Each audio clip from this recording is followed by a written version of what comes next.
Hello! Welcome to Squid Essays. Inking your academic pen. My name is Julie and I will be your instructor as we read through assignment number 3 chapter 8. The article source is embedded in the video description below. Feel free to read along. Please note that you can get a custom, plagiarism-free essay for as little as $10 a page at Squid Essays.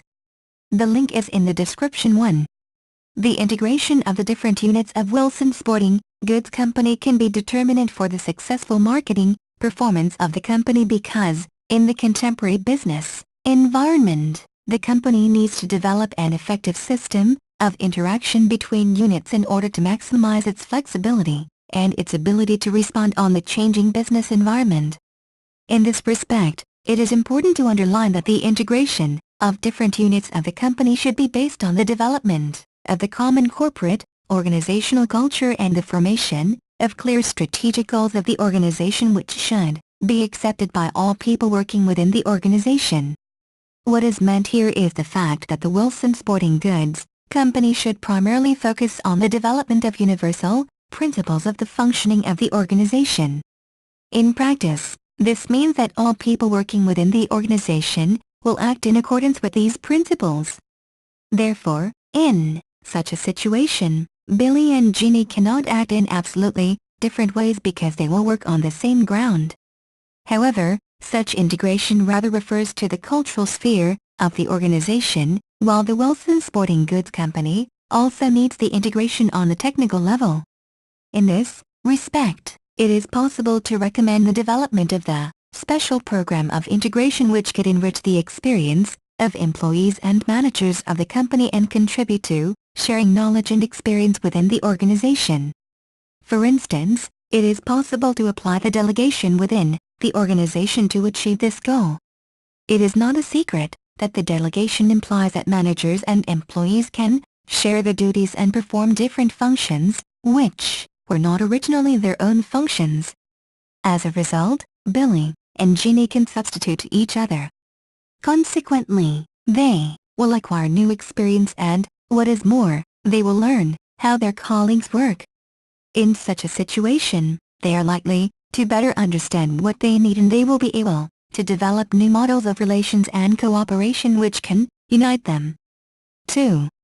On analyzing the current situation in the Wilson Sporting Goods Company, it should be said that it is possible to distinguish several levels of differentiation. First of all, the company is oriented on the differentiation on the basis of the geographical locations. In other words, units of the company are oriented on the specific environment of particular geographic locations. Basically, such an approach may be very effective when the organization operates in different regions of the world or nationwide. On the other hand, it is necessary to take into consideration the fact that such a geographical diversity makes the organizational structure and the personnel quite difficult to change or substitute. What is meant here is the fact that professionals employed by the company and operating in a specific location can hardly be able to operate successfully if they are transferred to a different geographical location within the company. In such a way, professionals working in the company turns to be specialized on very specific cultural environment which they get used to working within this specific geographical location. Furthermore, the differentiation within the company occurs on the basis of various sporting goods categories. This means that the personnel of the company is trained to work with specific categories of goods. Such a differentiation may have quite a negative impact on the performance of employees and organization at large, because employees often prove to be unable to work with a category of goods they are not acquainted with. As a result, the narrow specialization of employees contributes to the high professional level and competency of employees, but only within the specific category of goods the employees get used to work with, while they are incompetent in regard to other products. Obviously, in such a situation, the flexibility and substitution of employees is practically impossible. 3. In terms of Lawrence and Lorsch's three subsystems, the Wilson Company has a bit misbalanced structure. To put it more precisely, the Wilson Company is apparently oriented on the sales subsystem, while the production subsystem and the research and development subsystem are, to a significant extent, underdeveloped. In this respect, it is important to underline the fact that the orientation on sales is quite logical, since the company attempts to increase its sale rates in order to maximize its profits. However, the company has poorly developed research and development subsystem, which slows down the development of the company substantially, since it proves to be unable to introduce innovations and apply new, more effective tools to improve its marketing performance. In fact, today, the research and development subsystem is one of the most important, crucial subsystem. As for the production subsystem, the system should not be well developed a priori, because the company focuses on sales but not the production process. Consequently, the organization can use the production of existing suppliers instead of producing its own goods. In actuality, such an approach is quite logical due to the popularity of various sporting goods brands which the company could not replace in the market if it decided to enter the market with its own products. As a result, the company operates in a highly competitive environment where it attempts to avoid the competition with producers of sporting goods and, instead, focuses on sales. However, the underdeveloped research and development subsystem exposes the company to the risk of backwardness compared to its major competitors. 4. On analyzing roles of Billy and Jeannie, it is possible to estimate that they are absolutely different. Billy is focused on sales of sporting goods, while Jeannie, in contrast, is focused on purchasing. As a result, they perform absolutely different functions within the organization. Basically, Billy works with customers directly. He should know their needs and be able to define basic advantages of sporting goods he sells. As for Jeannie, she is mainly focused on needs of the company's departments, and she has little information on actual needs of customers. In fact, she is dependent on information she receives from units.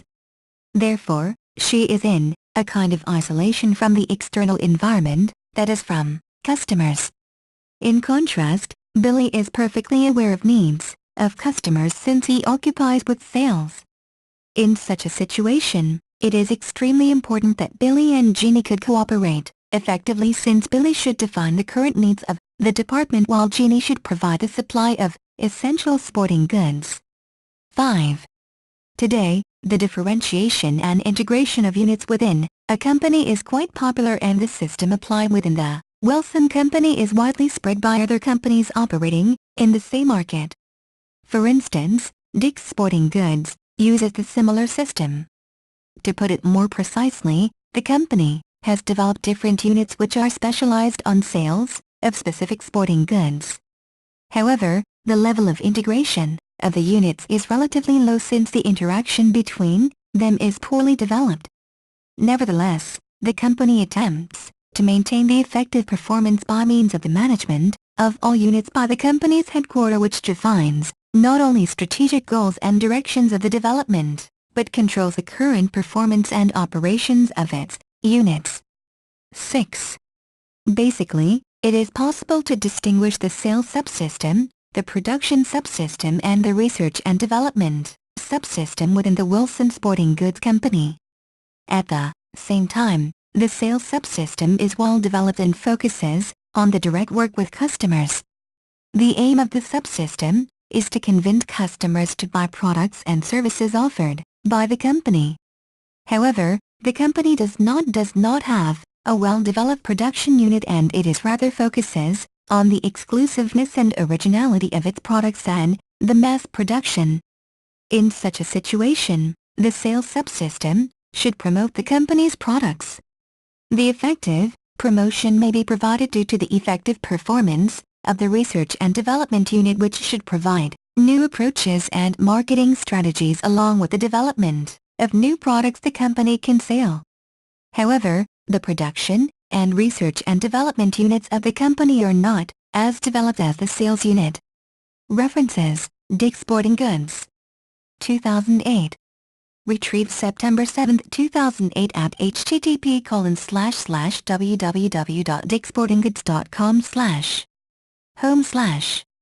Index.jsp, Leeds, G. and F. von Allen. 2003. The Economics of Sports. New York, New Publishers. Wilson Sporting Goods Company. 2008.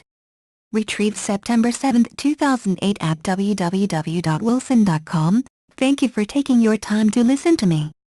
I hope you enjoyed learning about assignment number 3 chapter 8 as much as I did. Kindly remember that you can get a custom, plagiarism-free essay at Squid Essays for as little as $10. The link is in the description. See you next time.